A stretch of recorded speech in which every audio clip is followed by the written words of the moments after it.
So I want to introduce you to this model which I found very, very helpful. It was originally developed by Aaron Warner from the British Psychological Society and has been adapted by the NHS to look at the pandemic we're currently experiencing. And so what we're looking at is the psychological response phases to any kind of crisis. And let's be specific about COVID-19 and our own reactions to it. And I certainly recognise this, not without a little bit of a wince as I saw the sorts of things that I'd been doing and realising actually it's just a part of a reaction to a crisis that we all have. So the first stage is preparation, and this is where we're trying to plan, but there's very little time. We have a lot of unknowns. We don't really know what's going to happen next or whether what we're planning for is the right thing to plan for. We might see other people in similar situations to ourselves who are all doing different things, and you can't decide which is the right thing for you. Certainly in my business as a trainer, all my physical events disappeared almost overnight, and suddenly I had no income. So what was I going to do? Well, some of my colleagues as professional speakers were doing stuff for free. Some people were going online, some people were doing a mix of the two, some people were just sitting back and saying, right, well, I'm just going to take a breather here and we'll see what happens next. In your situation, you may be able to think back and think how many people were doing different things. In this preparation time, we just don't know, but we've got this limited amount of time to do something. And that idea of preparing something with so many unknowns is quite anxiety-ridden. So, anticipatory anxiety, not knowing if we're doing the right thing, not knowing if we're preparing in the right way, and just not knowing what's going to happen next. And then we move into a phase that makes me smile. And I have a little friend to illustrate this. So here's my teddy bear version of Wonder Woman, and this is where your superhero self comes into play. The next psychological phase of the crisis is we become active. Heroics and a surge to action. Do you recognise this? My hairdresser completely refurbished her empty hairdresser shop. I have friends who spring cleaned their houses. I have friends who started sewing scrubs and making PPE for hospital staff.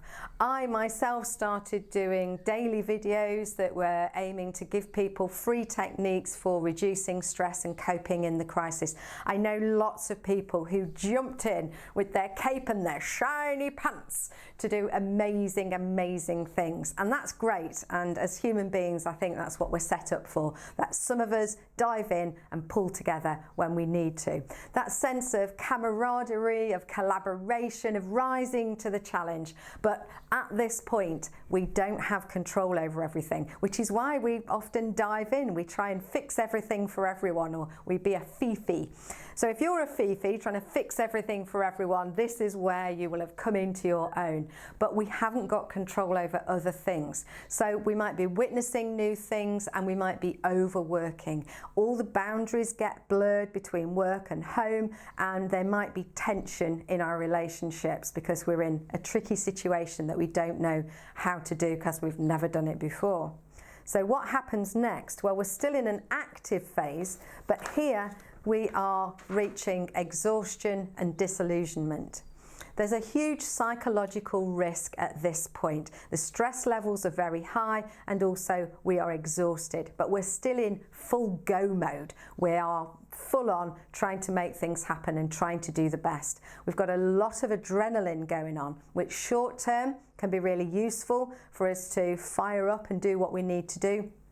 But when that continues and we get no respite from that, it can be mentally and physically exhausting and bring about illness. What happens here, especially if you've got your cape and your shiny pants on, is that you are in autopilot. You're looking outwards for what needs to happen, what needs to be done. You're spotting things that people need and you're diving in and being the superhero. And what you're not doing is turning that vision, that focus on yourself and going, well, what do I need? Am I okay? Have I eaten today? And those kinds of things. And that can mean that you work and work and work and work and work and work and work, and suddenly there's an exhaustion and you just keel over and you can't imagine how you got to be so poorly or so tired, because in that moment it's just hit you like a ton of bricks.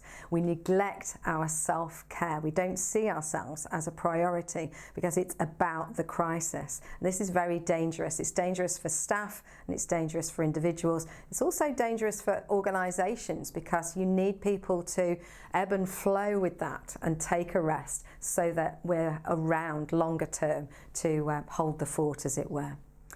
We might also at this point start experiencing compassion fatigue. We are so exhausted, we might start to think that we don't care anymore. And that can become a bit of a self-fulfilling prophecy or a vicious circle perhaps, where we're beating ourselves up because we should be feeling compassionate and actually we're thinking, oh, I'm done here.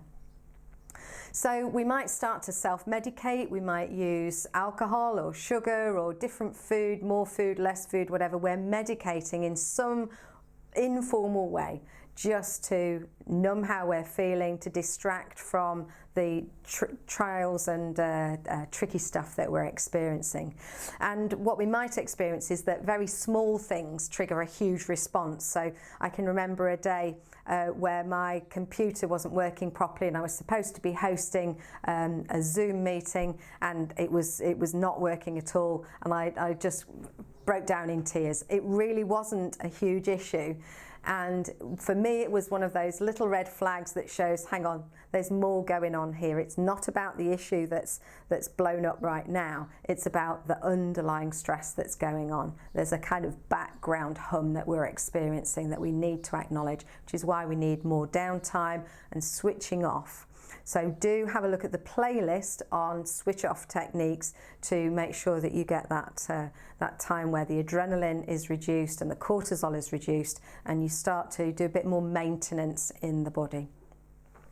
Okay, so then the final phase then is recovery, where we start to have time to reflect. We're coping with things, we've created our own style, but there may be some guilt or shame around what we think we should have done and how we think it should have been.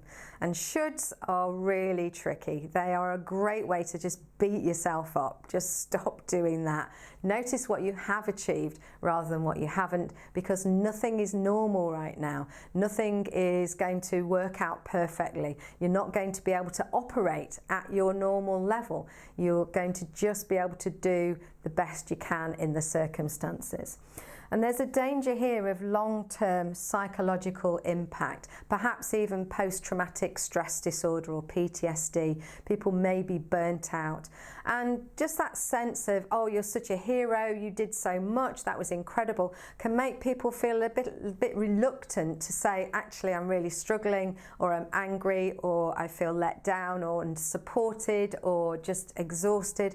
People may not feel able to reach out to help. So that can build a resentment to the organisation, the employer, the wider society. It can make people fire off and get irritable and angry and blaming other people for different things. So it's important at this time that we are kind to ourselves, but also respecting that in other people, understanding where we're at. So I had to smile when I saw this superhero stuff going on here. It so rang bells for me, may have to you too. But just realising that this cycle goes on, and of course the really important thing is you don't go round it and you're done. You might jump between these, and of course this whole preparation and anticipatory anxiety thing, well, we're going to have a new phase very soon. We're going to have to learn how to do this differently all over again, and around we go. So this really is about awareness, recognizing where you might be at the moment, where you've already been, and just giving yourself some time to have some downtime, to switch off the stress hormones and to unwind. Recognize that you're doing the very best you can, recognize what you are achieving, and know that some of the time you've got to wear your superhero pants on the inside so that you get to have a break. Stop showing your pants to everybody. And I hope that's been helpful. It certainly was for me.